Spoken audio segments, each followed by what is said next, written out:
Hey everybody, it's Party Elite, and today I'm going to be reviewing the brand new game from Ubisoft Blue Byte, Anno 1800. The city builder has been on my most anticipated games lists for a while, and I think many people have been waiting for Anno to return to a historical setting. Before I dive in, I want to let you know that I did receive a free copy of the game from the developers and publishers, though that of course has no effect on my review, and I also want to let you know that if you'd like to support the channel while purchasing the game, you can do so by buying from the Humble Bundle affiliate link provided in the description below and under the eye at the top right corner of the screen. Anno 1800 is the 7th game in the renowned series of city builders, and full disclosure, it's the first Anno game I've been able to really immerse myself in. As a big fan of games that exhibit complex systems and economy management, the series has always called to me, but I've never been able to really get into it. I mentioned this to give some perspective as to who is reviewing the game. I feel like it's very important to understand that I love a good city builder that challenges me to manage my people, my economy, my production lines, and more if possible. A solid sense of progression is essential to a good city builder experience, and a sandbox mode that adds to replayability is the icing. So let's dive in and determine if Anno 1800 works like perfectly oiled machinery, or if it feels more like a canary in a coal mine. Set during the Industrial Revolution, Anno 1800 has you building cities from humble beginnings, growing crops and tending to livestock, through industrialization, right up to and including the era of steam locomotives and electricity. Every step of the way brings new needs and wants from your citizens, and every such need and want brings with it a plethora of buildings and production cycles with them. This all sounds pretty rudimentary, but when you pair these simple objectives with the complexity of island hopping, trade routes, expeditions, and even war, things get very interesting. See, Anno 1800 isn't just about building up your city. Anno 1800 is about building up your enterprise. You're not just the mayor of some future metropolis. You're an entrepreneur at a time when businesses were cutthroat, aggressive, and exploitative of the world and people around them. To this end, Anno does away with a lot of the things that are otherwise common in the genre. People don't commute to work. You're not managing traffic per se, and you're not looking at 20 stats per citizen to determine if they're happy or not. And sure, you're building fire stations and police stations to keep people safe and well, and pubs to keep them happy, and churches to keep them pious, and schools to keep them smart. But the people that are working in your city are just cogs in the wheel of the Industrial Revolution. The real stars of Anno 1800 are the products. The game can be played in single-player, campaign, or sandbox mode, and can also be played online against friends or with randoms found through the matchmaking system. The different difficulty levels change how easily you can prosper and what characters you're going to be competing against. Each has their own personality and preferences and behaviors. In all of these modes, you start with nothing but your starting port, though in some cases you'll be given a flagship at the start as well. While the single-player campaign uses a story and some missions to guide you through the early stages, you'll quickly find that these steps come naturally when playing in a sandbox mode without guidance. Roads, of course, connect everything, and everything must be connected to your port. Building farmer residences bring farmers in right away, and you can use the first arrivals to cut down wood and process it into timber, the first of many building materials. As you bring more farmers in, you'll soon have a new building unlocked. The people want fish, and so you must give them fish. This will make the happiness go higher, and now the farmer residences will fill up some more. Eventually, you'll need to provide more products to fill the house up to the maximum capacity, and these new products become available as more people arrive, preventing you from rocketing ahead too fast. Eventually again, as you get all the products in place to meet the needs and wants of your farmers, you'll be able to upgrade full houses to worker residences, introducing a new class of citizen, the worker class. Not only are these populations counted separately, they're also used for different kinds of jobs, meaning you need to balance the different classes of citizens to ensure that no industry collapses due to a shortage of hands. These higher tier folks want more things though, like sausages and bread and soap and churches and beer. But you'll quickly realize that the production facilities for some of these need bricks, so off you go, looking for a clay pit from which to get clay so that clay can be turned to bricks, so the bricks can be turned to buildings, so that one product can be turned to another, and that product can in turn be converted into happiness for your people. All the information you're given when it comes to your people's happiness and willingness to come and stay, are in the form of products and services, and the game does a great job of clearly communicating what you need to move to the next stage. Where the challenge comes in is in the production of these products. Of course, after all, they are the stars of the game. Every step of a production chain has a set amount of time it needs for completion before moving to the next. In some cases, multiple products are needed in one step to get to the next, and in other cases, one product is needed in 2 different production chains. The seemingly simple task of providing soap and sausage to your workers quickly becomes a somewhat harder task of managing these buildings. Buildings often slot together nicely, but sometimes they're just different enough that you have to find curious ways to tile them together for maximum efficiency. Some buildings require a ludicrous amount of space for minimal production, and some production chains require a minor in mathematics to get perfectly optimized. Thankfully, perfect optimization isn't integral, it's just optimal. In order to ease production chain management and smooth the process a bit, Anno 1800 introduces what I believe is a new warehouse system compared to what older games had. Warehouses now share their contents instantly across the island, so if all your clay is being mined elsewhere, it can theoretically teleport, via warehouses, across the island to your clay factories to be made into bricks. This definitely helps when you're tight on space, and being tight on space will happen sooner or later.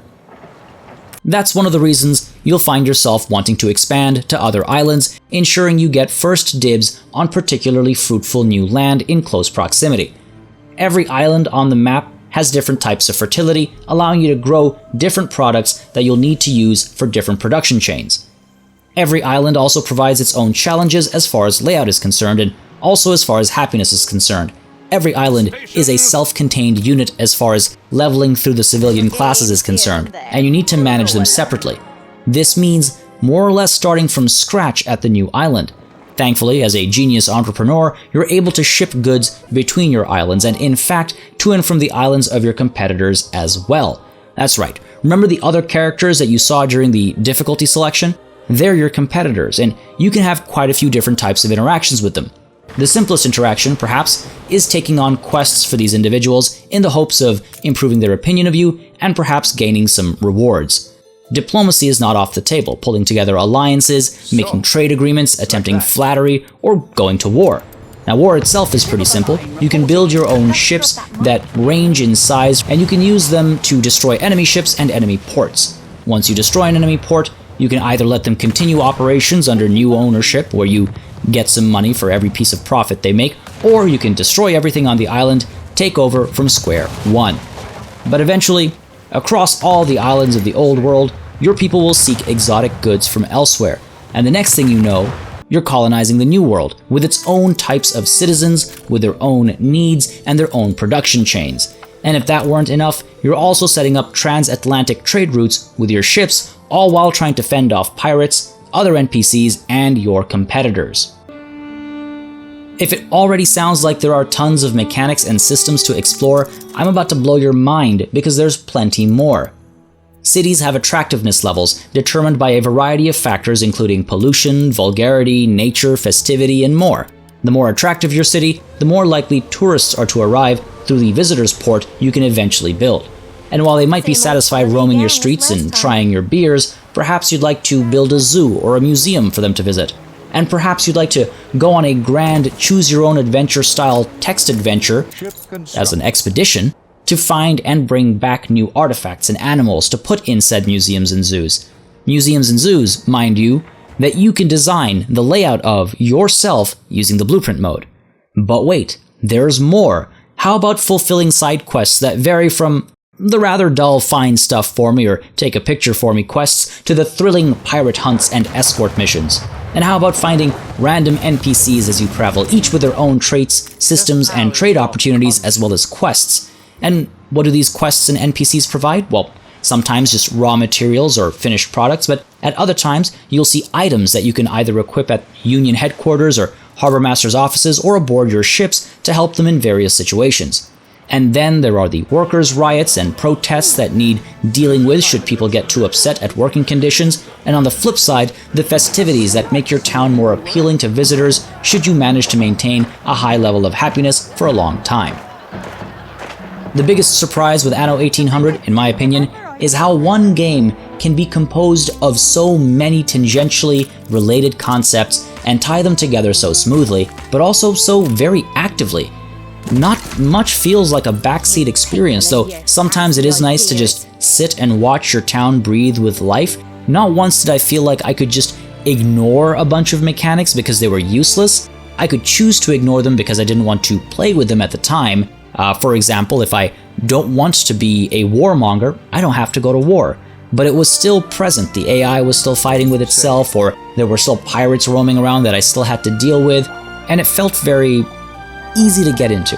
Now, war and trade as well, I should mention, isn't done off the map. You don't just click a few buttons and have it dealt with. You can visibly see it happen, and you need to take travel time into consideration, especially for trade. Diplomacy isn't just a footnote either. It can cause you trouble or gains, and the gameplay experience is really truly frictionless, and the developers, I think, have done a marvelous job in communicating all of the important facets of the game plainly and clearly. You'll rarely, if ever, feel lost or confused about what you're supposed to do or how you're supposed to do it. The challenge arises with doing it well. The only time I felt even remotely annoyed or frustrated at the game was when I miscalculated something or didn't account for the space something would take. It was more my desire for perfection than anything the game did, really. From an audiovisual perspective, I think the game pretty much speaks for itself. Bright, vibrant, and very much alive, except for when you're surrounded by smog and soot where it turns gray and dark and dingy, but the game is beautiful even in filth.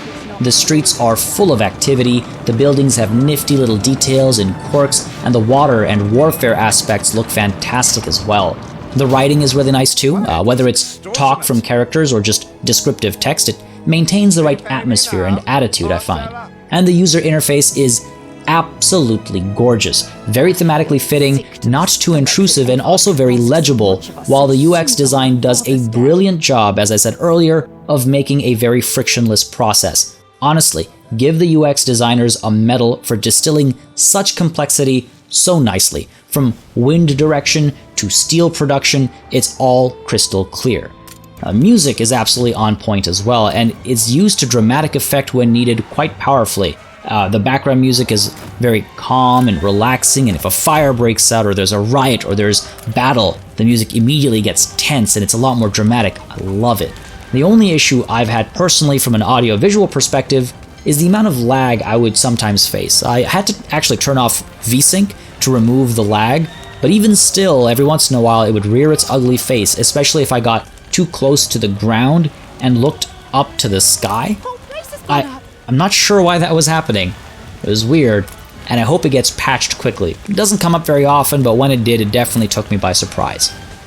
Now, the game is, of course, not perfect. It has its flaws, some of them worse than others. The campaign is just a short story that bleeds into a sandbox mode. It's more of a tutorial than anything else, and the parts that make it stand out actually felt like some of the dullest parts of the game, distractions from the highlights. The story itself is a neat one, with some predictable twists and turns, but the gameplay, I don't know, just was pretty mundane. The method, basically, of going through the story just felt like repetition, a lot of sort of set pieces that were different, but not necessarily good as a result of being different. It is, again, different from the typical sandbox game you might play, but I don't know, just kind of felt slow at times, slower than necessary. Now, apart from that, the islands themselves eventually, I think, start to repeat themselves, or that's at least how it looked. I recognized, or felt like I recognized, some islands from prior sessions and new sessions, and that just implies a slightly reduced amount of replayability. Very possible that the dice rolls or the seeds that I was getting were not different enough or something, not 100% sure. I might be making this up in my head, but it certainly felt like I recognized an island or two here or there. And the lip syncing, actually, is atrocious. I'm kind of nitpicking here, but it's really bad, perhaps the biggest offender, and it's doubly bad because people are always yapping your ear off seemingly every 2 minutes, and that's another actual complaint. There's somebody always saying something, especially in the campaign. You can't really get your thoughts aligned with people just constantly talking at you. The newspaper editing also gets very old very fast. Every so often, a new newspaper needs to go to press, and your editor gives you the option of printing the truth or spending some influence to switch some news out. Bad news causes debuffs, while good news provides buffs. It just feels kind of repetitive after a while, especially because a lot of the articles repeat. And the replacement articles in particular, they're the same thing over and over again, so the quirky, fun nature of that element stops being so quirky and fun and becomes a bit more of a chore, I suppose. And some of the quests, as I mentioned earlier, feel pretty flat, and while the expeditions are fun the first few times around, I enjoy a good choose-your-own-adventure kind of a thing, they do start to feel pretty repetitive as well after a while, so that's a little unfortunate. Hopefully with future updates they'll add more, because I feel like it should be relatively simple to add more expeditions. Hopefully that happens, because they are fun. You just get used to them and you see the same ones a couple times and you kind of go, okay, I know what's going to happen. I'm not enjoying this anymore. Let's move along, basically, and get back to the city building and the trade and the war and the, all the fun stuff, the juicy stuff. Now, as those of you that frequent the channel will know, I'm no fan of numerical scores. I find them arbitrary, leading to pointless comparisons between scores. What matters instead is the amount of fun to be had from a game, and I had a ton of fun here. The city building aspects really just feel like the surface of the game with a plethora of other mechanics and features available. Sandbox modes and the different win conditions in multiplayer games get you to try different things, and the different island sizes and starts give a decent bit of replayability to keep you coming back. Perfecting production chains and trade networks were the real challenges here, but they were really fun challenges. Getting the roads to work in your favor and plotting out multi-step production processes got very intricate very quickly, and it doesn't take more than an hour for things to really pick up when you're ferrying goods between islands and even between continents, organizing trade between your rivals or among your allies, and trying to figure out how you can supply your people with everything they need without necessarily having to produce it all, because you can't necessarily produce it all. It's really nice, and again, it's really intricate, and I like that. Now, the whole New World aspect is also mind-boggling, considering it's a whole new ecosystem with its own goods and people, and though we could see more variety in expeditions, I'd be lying if I didn't say I thoroughly enjoyed my captain's journeys through perilous straits to bring back some random animal for my city zoo, or perhaps something for the museum. The game is gorgeous, it's a ton of fun to play, and it provides the player with multiple ways to play it. Make a tourist haven, make a highly efficient industrial powerhouse, or make a company that grows through more aggressive methods. There is certainly room for improvement, and I'd like to see if the developers are planning on adding land combat and even more production chains to the game, but in all honesty, I can highly recommend this game to anybody who is a fan of a city builder that challenges you with constantly increasingly complex production chain management. That's the core of the game. Everything else is a cherry on top of a delicious cake. And there are a lot of cherries on top of this cake that will keep you eating for a long time. It's a Black Forest cake with like 20 cherries or something. This game is delicious. I hope this review helped you in making a decision regarding Anno 1800. The game is available on Uplay if you'd like to pick it up, and you can get it from my Humble Bundle affiliate link in the description down below if you'd like to support the channel as you buy. As always, I'd like to thank all of my channel members and patrons for supporting the channel on a monthly basis, and I'd like to thank each and every one of you for watching. Until next time, cheers.